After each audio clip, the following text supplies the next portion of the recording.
Hello guys, welcome back to our channel. Episode ആരംഭിക്കുമ്പോൾ കാണിക്കുന്നത് കോടതിയാണ്. ഈ ജഡ്ജ് ശ്യാമയുടെ പക്ഷമാണ്. ശ്യാമ ഇവർക്കെന്തോ കൈക്കൂലി കൊടുത്തിരിക്കുകയാ, അതുകൊണ്ട് ഇത്രയും വേഗം ജഡ്ജിനെ മാറ്റണമെന്ന് ഐശ്വര്യ പറയുകയാണ്. വക്കീല് ഐശ്വര്യ തടയാൻ ശ്രമിക്കുന്നുണ്ടെങ്കിലും എന്റെ വക്കീലൊന്നും മിണ്ടാതിരിക്കെ, എത്രയും വേഗം ജഡ്ജിയെ മാറ്റാനുള്ള ഏർപ്പാടുകൾ ചെയ്യാനും ഐശ്വര്യ പറയുന്നു. തുടർന്ന് ജഡ്ജി പറയുകയാണ്, ആനന്ദ നിലയത്തിലുള്ളവരെ ഐശ്വര്യ ഉപദ്രവിക്കാൻ നോക്കിയതിന്റെ വീഡിയോ എല്ലാം കോടതിക്ക് ലഭിച്ചിട്ടുണ്ട്. അതിൽ നിന്നൊക്കെ തന്നെ മെന്റൽ ഡിസോർഡർ ഉള്ള ഒരാളാണ് ഐശ്വര്യ എന്ന് കോടതിക്ക് മനസ്സിലാക്കാൻ സാധിച്ചിരിക്കുന്നു. അങ്ങനെയുള്ള ഒരാളുടെ കൂടെ ജീവിതം ദുഷ്കരമാണെന്ന് കോടതി വിധിക്കുന്നു. കൂടാതെ അരുണിന് ഡിവോഴ്സും ഐശ്വര്യയ്ക്ക് സൈക്കാട്രിക് ട്രീറ്റ്മെന്റുമാണ് കോടതി വിധിക്കുന്നത്. ഇല്ല, ഞാൻ ഒപ്പിടില്ലെന്ന് ഐശ്വര്യ പറയുമ്പോൾ ഇത് കോടതിയാണെന്നും ഒപ്പിടുന്നതായിരിക്കും നല്ലതെന്നും വക്കീല് പറയുന്നു. അങ്ങനെ അരുണിന് ഡിവോഴ്സ് ലഭിക്കുകയാണ്. പുറത്തിറങ്ങിയതിനു ശേഷം വക്കീല് പറയുകയാണ്, എന്താണെങ്കിലും ശ്യാമ തന്ന CCTV ഫുട്ടേജ് കൂടി കാരണമാണ് ഇപ്പോൾ ഈ ഡിവോഴ്സ് കിട്ടിയത്. അങ്ങനെ അവരെല്ലാം സന്തോഷത്തോടെ സംസാരിച്ചു കൊണ്ടിരിക്കുമ്പോൾ ഐശ്വര്യ ദേഷ്യത്തോടെ അങ്ങോട്ടേക്ക് വരികയാണ്. നീ കോടതിയിൽ എന്നെ മെന്റലാക്കി അല്ലേടി? എങ്കിലേ അങ്ങനെ വിജയിച്ചെന്ന് നീ ഒന്നും കരുതണ്ട. തുടർന്ന് അശ്വതിയെ നോക്കി ഐശ്വര്യ പറയുകയാണ്, അരുണുമായിട്ടെ നിനക്ക് ജീവിക്കാനേ സാധിക്കില്ല. എല്ലാരും ഓർത്തോ, ഡിവോഴ്സ് മാത്രമേ നടന്നിട്ടുള്ളൂ. സ്വത്തുക്കളെല്ലാം ഇപ്പോഴും ഐശ്വര്യയുടെ പേരിൽ തന്നെയാണ്. നിങ്ങളെ എല്ലാവരെയും ഞാൻ ജയിലിലാക്കുമെന്ന് പറഞ്ഞ് ഐശ്വര്യ ദേഷ്യത്തോടെ അവിടെ നിന്ന് പോവുകയാണ്. പിന്നീട് കാണിക്കുന്നത് ആനന്ദ നിലയമാണ്. എല്ലാവരും വീട്ടിലേക്ക് വരുമ്പോൾ കാണുന്നത് ബാഗുകളെല്ലാം പാക്ക് ചെയ്ത് വെച്ചിരിക്കുന്നതാണ്. ഇതൊക്കെ ഇപ്പോൾ ആരാ ഇവിടെ കൊണ്ട് വെച്ചതെന്ന് ആദ്യ ചോദിക്കുമ്പോൾ അങ്ങോട്ടേക്ക് വസുന്ധരയും വർമ്മയും അമൃതയും വരുന്നു. ഐശ്വര്യയും സുരഭിയും കൂടി അങ്ങോട്ടേക്ക് വന്നിട്ട് പറയുകയാണ്, കോടതിയിൽ അരുൺ ജയിച്ചു, പക്ഷേ ഫൈനൽ വിജയമേ ഐശ്വര്യയുടെ തന്നെയാ. ഇതേ എൻ്റെ വീടാണ്. ഞാനിവിടുന്ന് വസുന്ധരാമ്മയും അച്ഛനെയും എല്ലാവരെയും ഇറക്കി വിടാൻ പോവുകയാണ്. ഇനി ഈ വീട്ടില് ഞാനും എൻ്റെ മമ്മിയും വളരെ റിച്ചായി അടിച്ചു പൊളിച്ച് ജീവിക്കാൻ പോവുകയാ. ഇനി ഓഫീസും ഫാക്ടറിയും ഗസ്റ്റ് ഹൗസും എല്ലാം തന്നെ എനിക്ക് സ്വന്തമാണ്.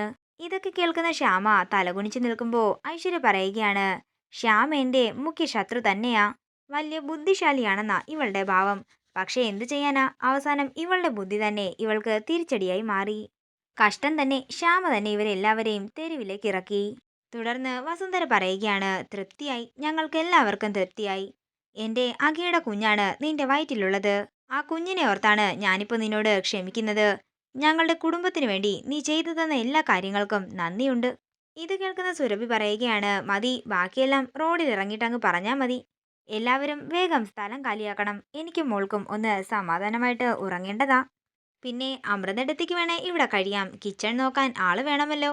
പിന്നെ അശ്വതിക്കും മോൾക്കും നേരെ തെരുവിലേക്ക് ഇറങ്ങാം എന്നൊക്കെ ഐശ്വര്യ പറയുമ്പോൾ സുരഭി പറയുകയാണ്, മോളെ, ആദിത്യനും വേണമെങ്കിൽ ഇവിടെ നിൽക്കട്ടെ.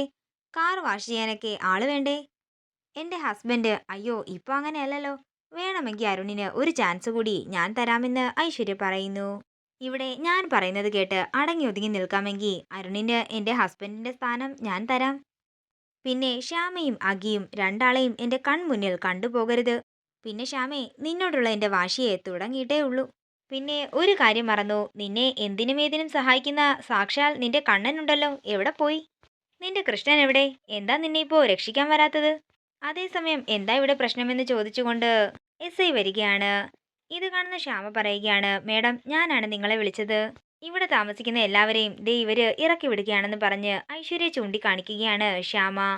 ഇത് കാണുന്ന SI ഐശ്വര്യയോട് നിങ്ങൾക്കിവിടെ എന്ത് അധികാരമാണ് ഉള്ളതെന്ന് ചോദിക്കുന്നു. അധികാരമുണ്ട്, എനിക്ക് മാത്രമേ ഇവിടെ അധികാരമുള്ളൂ. മമ്മി, ആ പ്രമാണം ഇങ്ങോട്ട് എടുത്തോണ്ട് വാ. അങ്ങനെ സുരഭി അകത്തേക്ക് പോകുമ്പോൾ ഐശ്വര്യ പറയുകയാണ്, എനിക്കിവിടെ എന്താ അധികാരമെന്ന് മേഡത്തിനിപ്പോൾ കാണാം. ശ്യാമയുണ്ടല്ലോ, ഈ വീടും സ്വത്തുക്കളും എല്ലാം തന്നെ എൻ്റെ പേരിൽ എഴുതി തന്നിരിക്കുകയാണ്. പ്രമാണം ഞാൻ ഇപ്പൊ തന്നെ മേഡത്തിന് കാണിച്ചു തരാം. എന്താണെങ്കിലും SIയും പോലീസും ഒക്കെ വന്നത് നന്നായി. അധികാരപ്പെട്ടവർ തന്നെ ഇവരെ ഇറക്കി വിടുമല്ലോ. തുടർന്ന് സുരഭി പ്രമാണം കൊണ്ട് കൊടുക്കുമ്പോൾ ഐശ്വര്യ ആ പ്രമാണം SIക്ക് കൊടുക്കുന്നു. ഇത് എന്ത് ഡോക്യുമെന്റ്സ് ആണെന്ന് SI ചോദിക്കുമ്പോൾ ഇതാണ് ഒറിജിനൽ പ്രമാണം. രജിസ്റ്റർ ഓഫീസിൽ വെച്ച് ശ്യാമ വീടും സ്വത്തുക്കളുമെല്ലാം എൻ്റെ പേരിൽ എഴുതി തന്ന പ്രമാണം. ഇത് കേൾക്കുന്ന ശ്യാമ ചിരിച്ചുകൊണ്ട് ഐശ്വര്യ നോക്കുമ്പോൾ SI പറയുകയാണ്, ഈ പ്രമാണത്തില് ഒരു ചെറിയ സംശയമുണ്ടല്ലോ. ഒരു സംശയവുമില്ല. ശ്യാമയുടെ വാക്ക് കേട്ട് മേഡം ചുമ്മാ എന്നെ സംശയിക്കാൻ നിൽക്കണ്ട. ഞാനേ ഇപ്പൊ പഴയ ഐശ്വര്യയല്ല, റിച്ച് ഐശ്വര്യയാണ്. ആദ്യം ഐശ്വര്യ എൻ്റെ ഒപ്പം വരണം. എനിക്ക് ചില ഡൗട്ട്സ് എല്ലാം ക്ലിയർ ചെയ്യാനുണ്ട്. മനസ്സിലായില്ലെന്ന് ഐശ്വര്യ പറയുമ്പോൾ ഇങ്ങോട്ട് വാടിയെന്ന് SI പറയുന്നു.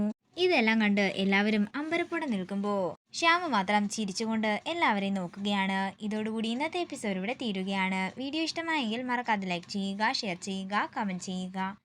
കൂടുതൽ സീരിയൽ അപ്ഡേറ്റ്സിനായി മറക്കാതെ സബ്സ്ക്രൈബ് ചെയ്യുക.